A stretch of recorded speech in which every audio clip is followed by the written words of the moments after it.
Assalamualaikum warahmatullahi wabarakatuh. Kami dari kelompok 4 ingin mempresentasikan hasil diskusi kami mengenai turunan bagian 1. Sebelum ke mari yang pertama, kami akan memperkenalkan diri terlebih dahulu. Dengan saya sendiri, Ocha Ardinda. Nama saya Wimasana Angelika Nenggolan. Nama saya Jen Felix Sipayung. Untuk materi yang pertama akan dijelaskan oleh Yemima.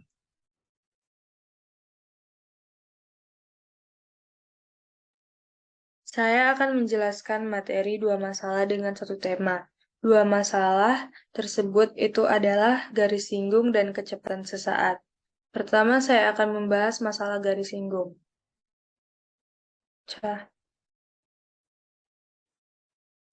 Nah, garis singgung menurut gagasan Euclid itu adalah sebagai garis yang menyentuh suatu kurva di hanya satu titik saja. Nah, definisi ini sangat tepat digunakan pada sebuah lingkaran. Misalnya, pada lingkaran tersebut, kita tarik garis lurus. Maka dia hanya menyentuh di satu kurva saja, ya, atau disebut dengan garis singgung di P. Terus bagaimana dengan jenis kurva-kurva lainnya? Misalnya kurva yang di sebelahnya.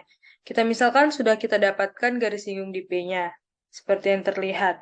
Tapi bagaimana cara menentukan garis P-nya, sedangkan itu tidak hanya menyentuh di satu kurva saja, kita harus menentukan garis satu titik yang terbaik atau yang paling mendekati kurva.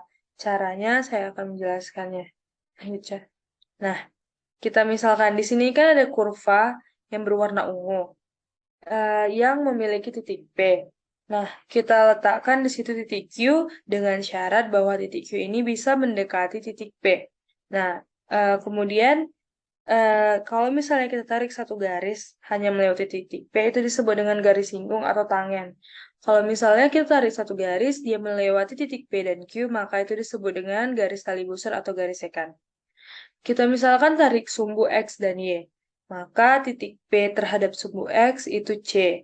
Nah, koordinat titik P terhadap sumbu Y itu adalah FC. Lalu, bagaimana dengan koordinat titik Q? Kita tarik garis lurus. Kita misalkan kita tarik garis lurus, maka dia ada sebuah jarak. Nah, jaraknya kita misalkan H. Jadi, koordinat titik Q terhadap sumbu X itu C plus H, dan terhadap sumbu Y itu adalah FC plus H. Nah, di sini kan dia berbentuk segitiga. Nah, ada gambarnya di sebelah kanan, sehingga kita dapat simpulkan tingginya itu FC plus H kurang FC per alasnya itu H. Kemudian kita misalkan kita letakkan di situ dia sudut theta. Ingat bahwa definisi kemiringan itu menggunakan aturan tangen. Jadi aturan tangen atau tan theta itu sama dengan sisi depan per sisi samping. Sisi depannya itu FC plus H kurang FC per sisi sampingnya itu H. Jadi cara mencari M sekan, M itu gradien atau kemiringan, sekan itu tali busur. Jadi cara mencari kemiringan tali busur itu menggunakan rumus aturan tangen yaitu FC plus H kurang FC per H. Nah, kemudian bagaimana cara menentukan garis singgungnya? Tadi kan saya bilang di awal, Q bisa ditarik, syaratnya Q itu bisa ditarik mendekati P. Jadi semakin Q mendekati P, semakin H menuju 0. Jadi M tan atau M tangen itu merupakan limit H menuju 0 dari M sekan. M sekan rumusnya yang tadi saya bacakan. Dapatlah rumusnya sebagai lanjut ya.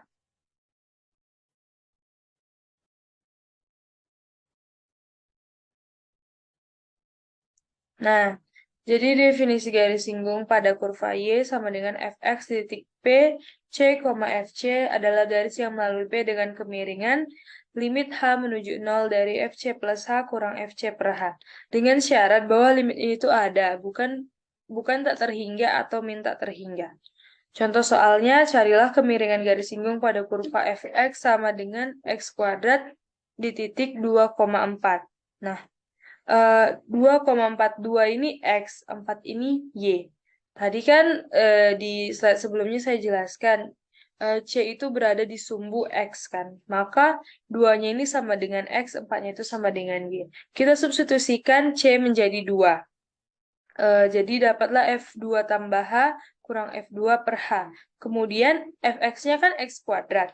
Maka kita kuadratkan semuanya. Maka dapat 2 tambah H kuadrat kurang 2 kuadrat per H. Kemudian dapatlah hasilnya limit H menuju 0 dari H 4 tambah H per H. H yang di luar dalam kurung dimatikan dengan H yang di bawah, jadi tinggal 4 tambah H kan. Kemudian hanya kita substitusikan menjadi 0, jadi 4 tambah H sama dengan 4. Lanjut.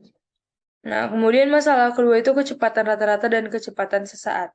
Sebuah benda B jatuh dari atas gedung, percobaan menunjukkan bahwa apabila mulai dari keadaan diam, maka benda B jatuh sejauh 16 T kuadrat M dalam T detik. Benda B jatuh sejauh 16 M dalam detik pertama dan 64 M selama 2 detik pertama. Berapa kecepatan sesaat pada T sama dengan 1? Kita tahu bahwa sebuah gravitasi itu tidak memiliki konstanta atau ketetapan pada saat jatuh. Jadi semakin lama dia jatuh, maka dia semakin cepat. Seperti pada grafik di samping, ada jarak tempuh dan waktu. Itu contoh grafiknya. Nah, kemudian kita juga tahu ada rumus kecepatan yang paling umum, yaitu jarak per waktu, dan kecepatan rata-ratanya menjadi jarak kedua dikurang jarak pertama per waktu kedua dikurang waktu pertama. Rumus kecepatan rata-rata ini dapat kita gunakan pada detik kedua, yaitu jarak keduanya 64 dikurang jarak pertamanya 16 per detik keduanya 2 dan waktu pertamanya 1. Nah, maka dapat hasilnya 48 meter per detik. Kemudian pada soal di atas tadi yang saya bacakan itu tidak dapat digunakan, kita tidak dapat menggunakan rumus kecepatan rata-rata karena tidak diketahui jarak keduanya dan waktunya. Maka kita bisa menentukannya dari gambar di samping, kan ada sebuah perubahan waktu sama perubahan posisi ya. Nah, di situ perubahan waktu dan perubahan posisi. Jadi, di saat waktunya itu C, maka posisinya itu FC. Di saat ada penambahan waktu jadi C plus H, maka perubahan posisinya itu FC plus H. Jadi, perubahan posisi ini tuh jaraknya ya, perubahan waktu itu waktunya. Jadi, kecepatan rata-rata itu adalah jarak kedua, yaitu FC plus H, dikurang FC itu jarak pertama, per H. Itu adalah rumus kecepatan rata-ratanya. Jadi, kita misalkan, selama pada interval waktu T1 sama dengan T sama dengan 1,5 dengan C itu adalah 1 dan H 0,5. Jadi, kecepatan rata-ratanya itu adalah pertama kita masukkan dulu C-nya. C-nya kan 1,5 C-nya kan 1, H-nya itu 5. Jadi C plus H itu 1,5. Jadi kita masukkan semuanya 1,5, 1, 1 gitu kan. Terus kita substitusikan ke benda jatuhnya kan sejauh 16 T kuadrat. Jadi kita kuadratkan. Dapat hasilnya 40 meter per detik. Kemudian kita sempitkan intervalnya. Kita buat jadi T-nya sama dengan 1,1. Jadi C-nya itu 1, hanya itu 0,5. Kemudian kita substitusikan lagi. Dapat hasilnya 33,6 meter per detik. Jadi kita dapat menarik kesimpulan semakin kita sempitkan, semakin H menuju 0. Semakin H menuju 0 dari 0,5, 0,1 sampai 0. Jadi dapatlah rumusnya V sama dengan, atau kecepatan sama dengan limit H menuju 0 dari kecepatan rata-rata. Lanjut ya. Nah, dapatlah rumusnya limit H menuju 0 dari V C plus H kurang FC per H dengan syarat bahwa limit ini itu ada dan bukan tak terhingga atau minta terhingga. Soal sebelumnya tadi kita jawab, pertama kita langsung substitusikan C-nya menjadi 1, karena diketahui di soal T sama dengan 1. Kemudian kita substitusikan dia menjadi kuadrat, karena kan fx-nya atau kan dia bilang kan benda jatuh sejauh 16 T kuadrat. Jadi kita substitusikan semuanya, dapat hasilnya limit H menuju 0, 32 tambah 16H. Nah, hanya kita substitusikan menjadi 0, jadi 32, jadi 16 kali 0 itu 0, 32 tambah 0 adalah 32 meter per detik. Lanjut, Cah. Nah, jadi dari semuanya kita dapat simpulkan dari definisi garis singgung, definisi kecepatan sesaat rumusnya itu sama. Dengan syarat bahwa limit itu ada bukan tak terhingga atau min tak terhingga. Itu sama dengan konsep definisi turunan, di mana f aksen x itu sama dengan limit h menuju 0 dari fx tambah h kurang fx per h. Dengan syarat bahwa limitnya ada bukan tak terhingga atau min tak terhingga. Ternyata dua masalah tersebut menggunakan satu konsep yang sama, yaitu konsep turunan. Selanjutnya akan dibahas oleh Ocha. Oke, materi selanjutnya akan saya menjelaskannya tentang konsep dan rumus dasar turunan. Jadi, dilihat dari gambar yang pertama, di sini ada titik P dan titik Q. Lalu, ini ada kurva fx. Maka dari itu, titik P kita misalkan adalah titik koordinatnya kita misalkan X. Nah, di Q kita misalkan X plus H. Yang X ini nilainya fx, dan yang Q ini yang titik koordinatnya kita misalkan X plus H, nilainya fx plus H. Lalu, ini ditarik tali busur.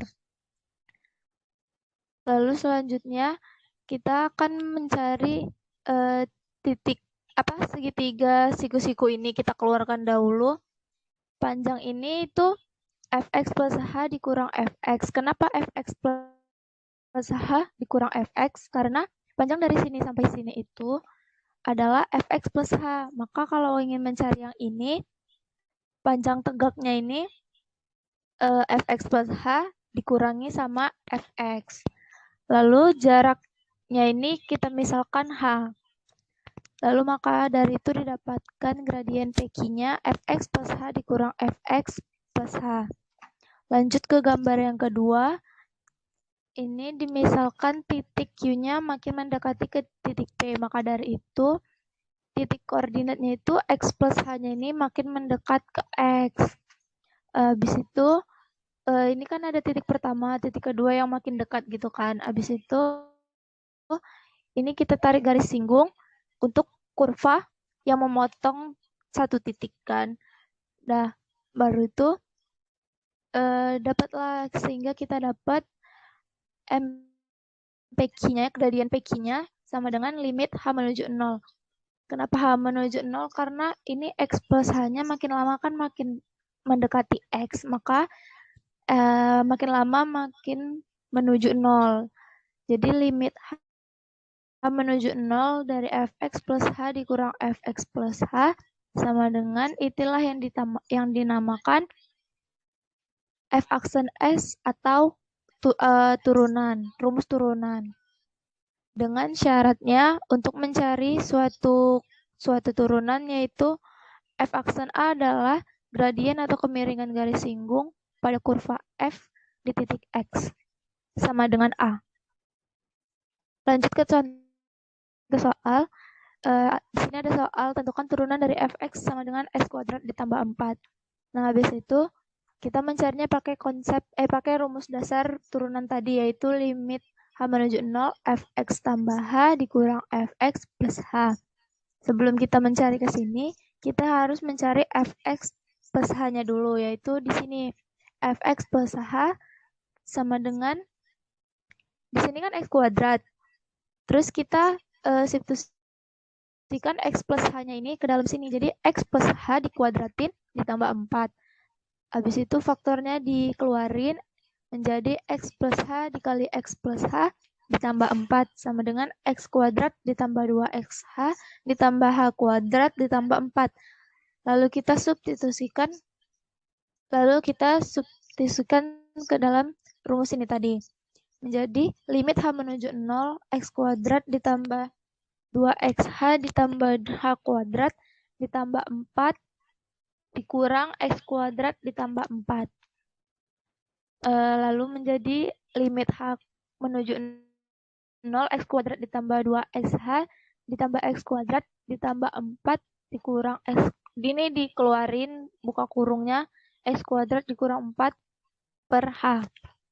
Lalu limit h menuju 0 2xh ditambah H kuadrat ini kan X kuadratnya bisa kita habis gitu kan. Terus yang 4-nya juga habis. Maka jadinya 2XH ditambah H kuadrat per H. Lalu limit H menuju 0, H dikali 2X tambah H per H. Ini kita substitusikan hanya menjadi 0. Jadi ini kan 0, udah nggak usah ditulis lagi. Habis itu kan ini menjadi 2X ditambah 0. Ini hanya juga kan 0, jadi nggak usah ditulis lagi. Jadi menjadi sama dengan 2X. Lanjut ke aturan pencarian turunan. Yang pertama ada aturan fungsi identitas. Yang pertama ini adalah jika fx sama dengan x, maka f aksen s sama dengan 1. Dengan contohnya atau buktinya adalah kalau misalnya dia y-nya sama dengan x pangkat 1, maka menjadi y sama dengan satunya ini ditaruh ke depan. Habis itu satunya yang pangkat satunya ini dikurangi sama 1. Menjadi 1 dikali x pangkat 0 sama dengan 1. Habis itu ke aturan yang kedua yaitu aturan fungsi konstanta. Yaitu jika fx sama dengan konstanta, maka fx sama dengan 0. Dengan contoh misalnya ada nilai 5, maka itu f aksen atau turunannya itu sama dengan 0. Kayak angka-angka lainnya kayak 7, 6, 10, atau yang penting dia konstanta, maka turunannya itu menjadi 0. Lanjut ke aturan yang ketiga, itu aturan pangkat.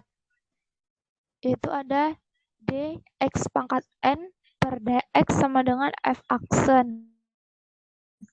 Nah itu n-nya kita taruh ke depan, habis itu pangkatnya kita kurangi 1. Dengan contoh seperti ini kan. Misalnya ada fx, ada fungsi x pangkat 3. Maka turunannya itu menjadi 3-nya ini kita taruh ke depan. 3-nya kita taruh ke depan.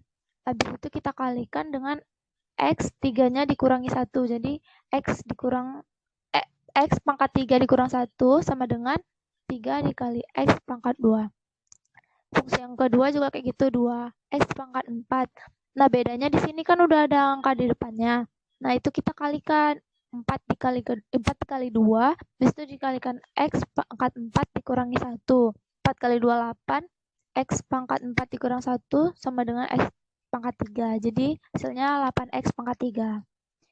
Lanjut ke aturan yang keempat, ada aturan jumlah dan selisih. Nah, ini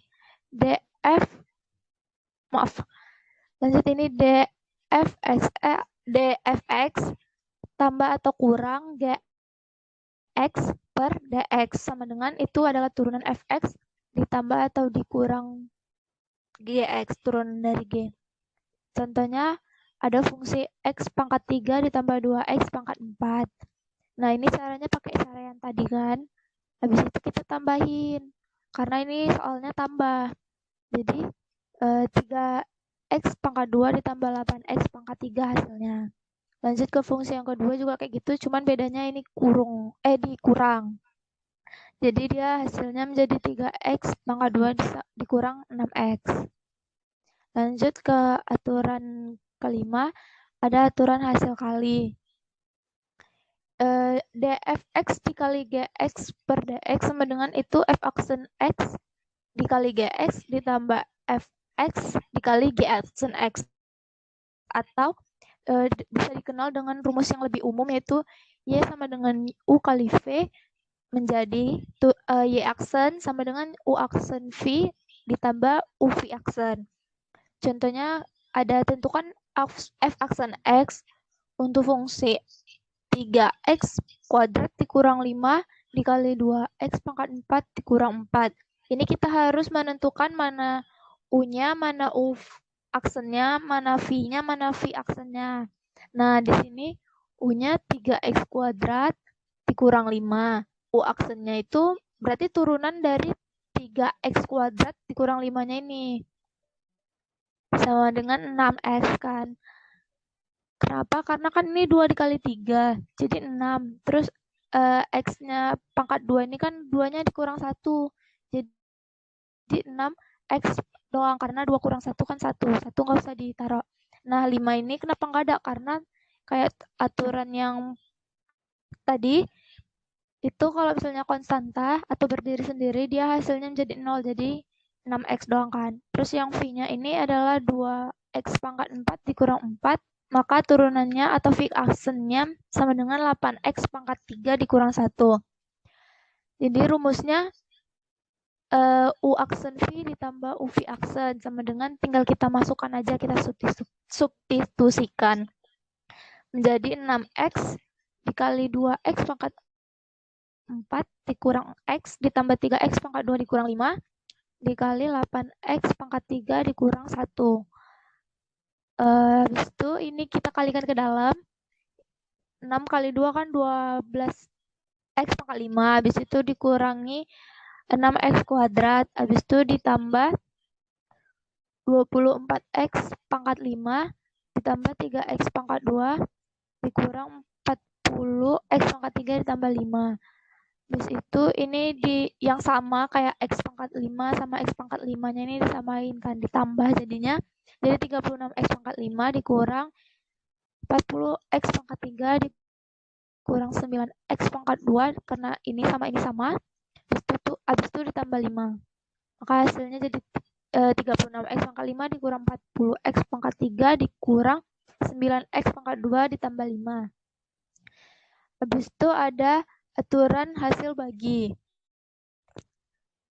dfx bagi gx per dx sama dengan f aksen x dikali gx dikurang fx dikali gx per g kuadrat x.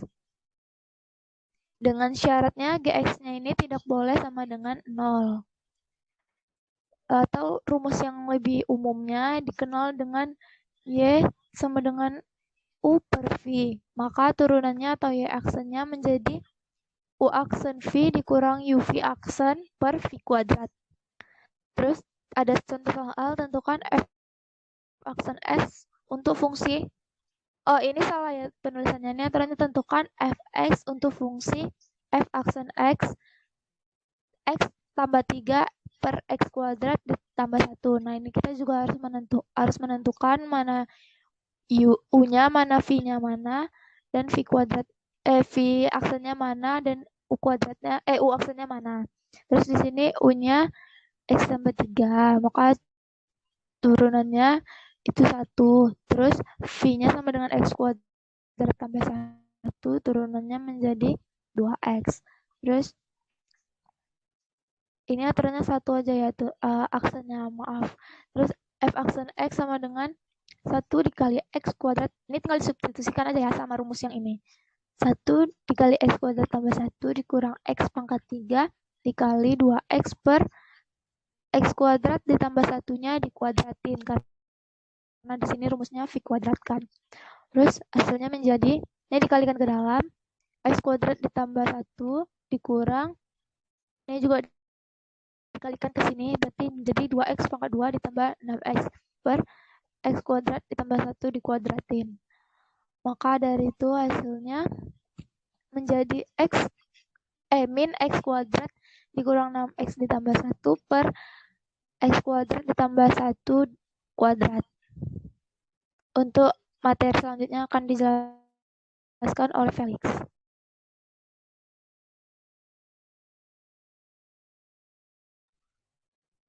Baiklah, saya akan menjelaskan materi mengenai turunan fungsi trigonometri. Dari pendapat yang aturan fungsi trigonometri dapat disimpulkan bahwa turunan fungsi trigonometri diperoleh dari limit fungsi trigonometri karena turunan merupakan bentuk khusus dari limit. Berdasarkan hal tersebut diperoleh rumusan turunan fungsi trigonometri sebagai berikut. Pertama, turunan y sama dengan sin x adalah y aksen sama dengan kosinus x. 2 ialah turunan x. Turunan y sama dengan cos x adalah y aksen sama dengan min sinus x. 3, turunan y sama dengan sinus ax adalah y aksen sama dengan a kosinus AX. 4 adalah turunan Y sama dengan kosinus AX adalah Y aksen sama dengan minus A sinus AX. 5 turunan Y sama dengan tangen X adalah Y aksen sama dengan sekosinus pangkat 2 X. 6 turunan Y sama dengan kosinus tangen X adalah Y aksen sama dengan minus kosinus sekant 2X. 7 turunan Y sama dengan sekant X adalah Y aksen sama dengan sekant X tangen X. 8 turunan Y sama dengan kosinus sekant X adalah Y aksen sama dengan minus kosinus sekant dikali kosinus tangen X. Lanjut.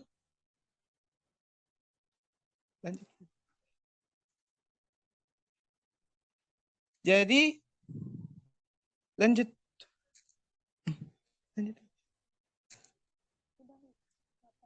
Jadi, perluasan rumus turunan fungsi terbagi atas 2, yaitu pertama, perluasan rumus turunan fungsi trigonometri 1.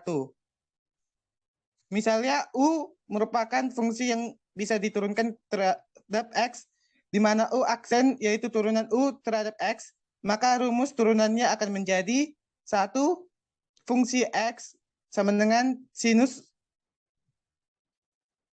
U menjadi fungsi aksen X sama dengan kosinus U dikali U aksen. 2 fungsi X sama dengan kosinus U akan berubah menjadi fungsi aksen X sama dengan minus sinus U dikali U aksen. 3 fungsi X sama dengan tangen U akan berubah menjadi fungsi aksen X sama dengan sekant pangkat 2 U dikali U aksen. 4 fungsi X sama dengan kosinus U akan berubah menjadi F aksen X sama dengan minus kosinus sekant U dikali U kuadrat. Kelima ialah fungsi X sama dengan sekant U akan berubah menjadi fungsi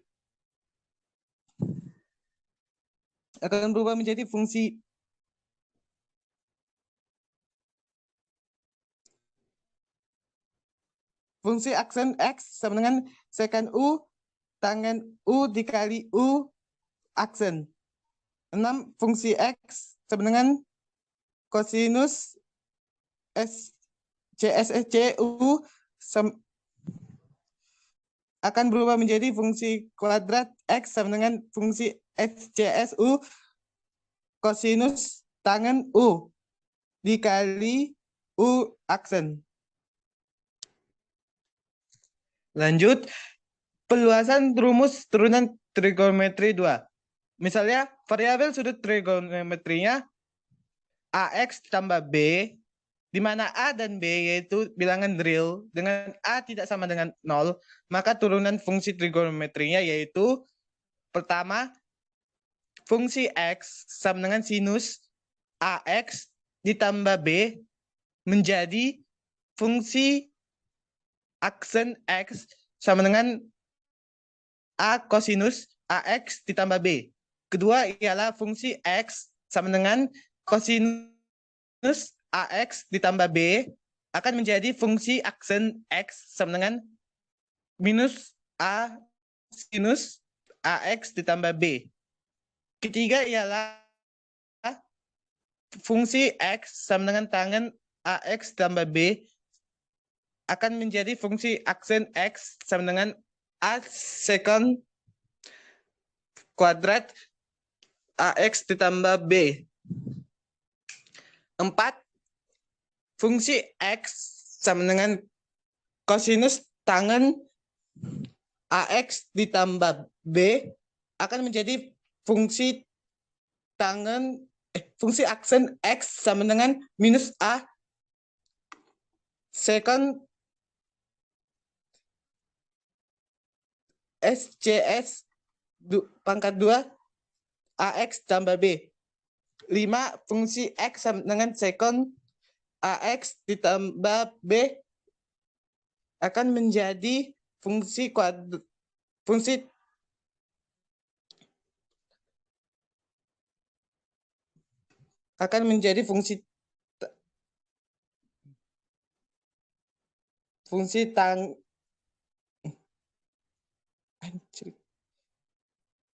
maaf, saya ulangi.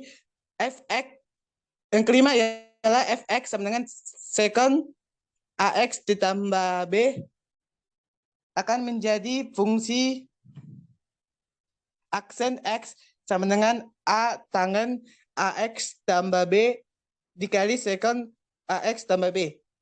Yang keenam ialah Fx sama dengan CSC AX tambah B akan menjadi fungsi aksen X sama dengan minus A kosinus tangen AX tambah B dikali CSC AX tambah B. Lanjut, C adalah fungsi turunan. Lanjut. C adalah fungsi turunan. Dari berdasarkan perluasan rumus turunan fungsi trigonometri 2 dan trigonometri 1, dapat disimpulkan bahwa berikut ini adalah tabel fungsi turunannya. Yaitu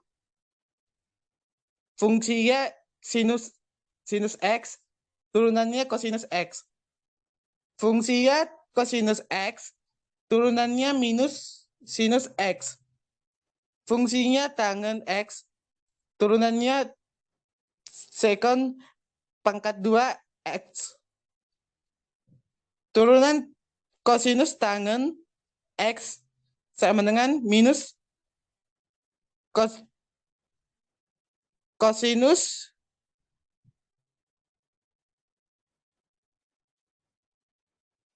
kosinus secant pangkat 2 X.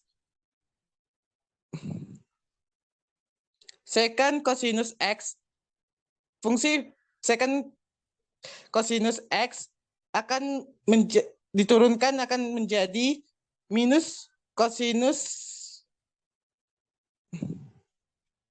secant X kosinus tangen X. Fungsi arcis sinus X akan diturunkan menjadi 1 per akar kuadrat akar dari 1 dikurang X kuadrat. Fungsi dari arcis kosinus X akan diturunkan akan menjadi minus 1 per akar dari 1 dikurang X kuadrat. Fungsi dari arcis tangen X akan diturunkan menjadi 1 per X kuadrat ditambah 1. Demikian materi kami pada pagi hari ini. Jika ada pertanyaan, dipersilakan. Sekian dan terima kasih. Saya akan kembalikan kepada moderator. Sekian presentasi hasil diskusi kami mengenai materi turunan bagian 1. Jika ada yang ingin bertanya, silakan di forum diskusi di bawah ini. Dan maaf jika ada salah kata atau materi yang kami jelaskan. Demikian. Assalamualaikum warahmatullahi wabarakatuh.